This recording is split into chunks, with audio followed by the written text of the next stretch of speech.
mi chiedevo chi sono i veneti effettivamente a cui ci rivolgiamo, che ci stanno teoricamente ascoltando, rispetto ai quali dobbiamo e vorremmo dare delle risposte.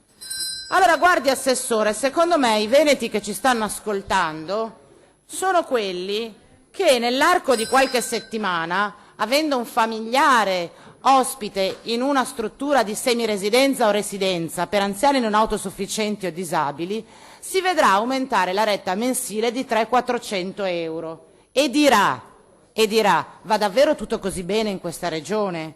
Secondo me i veneti che ci stanno ascoltando sono quei giovani che hanno appena finito, stanno finendo un percorso di formazione, cercano il loro primo impiego e gli viene proposto un contratto di tirocinio o stage extracurricolare a 460 euro al mese senza ferie e malattie, perché in questa regione spesso, se sei giovane e vuoi entrare nel mondo del lavoro, devi accettare questo contratto.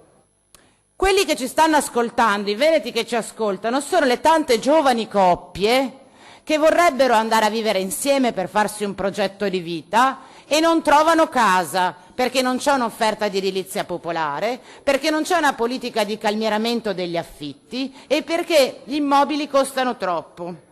I veneti che ci stanno ascoltando, Assessore Calzavara, sono le donne che devono scegliere se andare a lavorare o diventare madri, se devono scegliere se andare a lavorare o pagare la retta del nido dei propri figli, perché in questa regione costa ancora troppo poco portare i propri figli all'asilo nido e andare al lavoro, e quindi rinunciano al lavoro per non pagare l'asilo nido. I veneti che ci stanno ascoltando, Assessore Calzavara, sono quei 2400 studenti iscritti all'Università di Padova che nel mese di gennaio, pur essendo beneficiari per reddito e merito, non potranno ricevere la borsa di studio perché in questa regione il diritto allo studio ad oggi è ancora ed esclusivamente basato sulle possibilità di censo. I veneti che ci stanno ascoltando, Assessore Calzavara, sono i veneti che hanno bisogno di una prestazione sanitaria e devono aspettare mesi e mesi per avere un appuntamento nel pubblico e vedono invece il proprio concittadino con qualche possibilità economica in più potersi curare meglio attraverso la sanità privata. Ora lei mi può anche dire che io non voglio bene al Veneto quanto a lei, io però vedo questi veneti. Io vedo questi veneti e penso che sia nostro compito dare risposta anche a questi veneti, che la fase in cui possiamo nascondere sotto il tappeto la povertà, vivendola come uno stigma che in questa regione non esiste, sono tempi finiti, perché i dati ce la sbattono in faccia la povertà assoluta e relativa in questa regione. E giusto per dare dei dati corretti, nel 2019, perché come è scritto in una noticina piccola del grafico che lei ha citato, i numeri che sono riportati nel DEF sono numeri che riguardano il centro-nord, il nord e non il Veneto.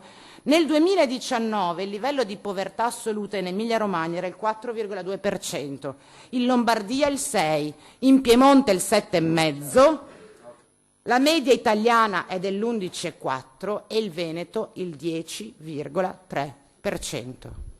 Significa che siamo diventati una regione povera? No. Significa che in questa regione forse negli ultimi anni abbiamo trascurato gli indicatori che ci segnalavano che una quota rilevante di cittadini veneti vulnerabili stava scivolando verso la povertà? Io penso di sì.